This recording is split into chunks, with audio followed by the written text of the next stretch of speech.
Against a black backdrop, the National Park Service Arrowhead logo stands above the words Kennesaw Mountain National Battlefield Park. Against a dark gray backdrop are the words, the 157th commemoration of the Battle of Kennesaw Mountain, historic cooking demonstration presented by volunteer Andy Cole.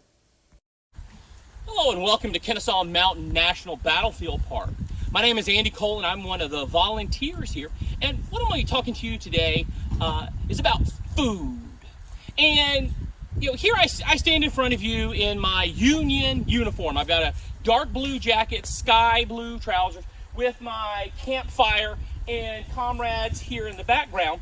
And the old adage, an army marches on its stomach, has always been true, and especially in this campaign, it is very important. Because if you look at the battle for Kennesaw Mountain, it's right here by the railroad. And the railroad is going to be the key to this entire campaign. Because with Sherman's army, and as I said, we are Union soldiers today, it took around 100 boxcars a day to supply Sherman's army. And that's going to be everything from clothing to ammunition, and very importantly, food. One of the things I'm holding right here, this is a hardtack cracker. Now, hardtack, by its name, is hard, and this is going to be the basic bread ration for the Union soldier. The Union soldier was given 6 to 8 of these a day. For the Confederate, he would have been given cornmeal many times as his bread ration. And hardtack, while this seems almost counterintuitive that this is useful, this is actually a very useful way to carry your bread. Number one, if you keep it good and dry, it's going to last. Well, there are still museums that have hardtack from the Civil War. They've got them in their museums to this day, and it's probably just as bland as it was on day one. But with the hardtack, it's not necessarily the eating of the hardtack. See, the trick here is, if you see behind me, I'm going to shift over here. I've got some of the cooking equipment that you would see not necessarily a Civil War soldier would have, but especially a soldier who's in the artillery. We can carry a little bit more than, say, an infantryman would, who he has to carry everything on his back. So as an artilleryman, in your screen, the right, I have my haversack. That's my food bag. That's where I'm going to carry around 2 to 3 days worth of food, or whatever was issued to me at the time.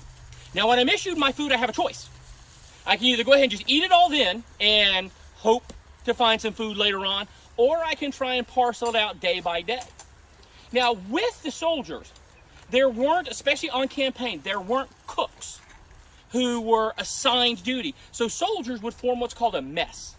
A mess of soldiers would get together to divide up the tasks. One of you go chop wood, one of you go get water, and everybody worked together in order to prepare dinner. Now, in this case, what I have is I've got right in front of the fire pit, I've got my salt pork. Now, this is not the typical fat back that we would think of today. Salt pork was literally just cuts of pork that were soaked in a salty brine, and that's going to preserve it. And so you've got your salt pork and hardtack. These are two of the staples that we're going to eat. And what you do is you fry up your salt pork, and then you take that grease, you crumble up your crackers, you moisten them, crumble them up, and then you fry them in the grease, making something called skilligilly. Now, I know this sounds wonderful to you, and it's actually quite filling when it finally hits your stomach. And the salt does give this a bit of flavor. Additionally, you see right here at my foot, I've got some onions, which would have been something the soldiers would have been issued, and apples. Now, an interesting thing, people talk about eating seasonally. Well, if you look at what the Civil War soldier did, he ate seasonally. So when stuff comes in, when crops come into season, you begin to see Civil War soldiers write about, hey, we were eating this food. And so as the soldiers are moving through Georgia and more things are becoming ripe, you're seeing the soldiers eating a lot of food, a lot of different food, a variety you wouldn't think of. Now, in my mess kettles here, I have beans. Beans are going to be the main vegetable that the Union soldier would have. For the Confederates, it would be peas. And then back here in the back, one of my comrades, he has been grinding coffee. The Union soldier was issued coffee. You'd argue it's the most important drink that they would have had. And they issued it whole bean. And what you do is you grind up the coffee, then you pour it into some boiling water. Just pour all the grounds in there, boil the grounds, and then you're thinking, okay, well, how do you filter that out?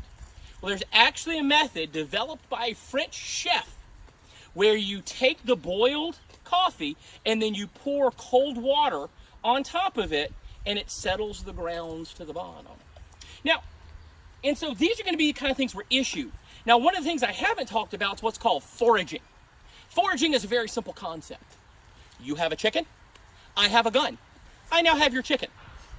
And so both sides, north and south, are going to forage liberally off the countryside.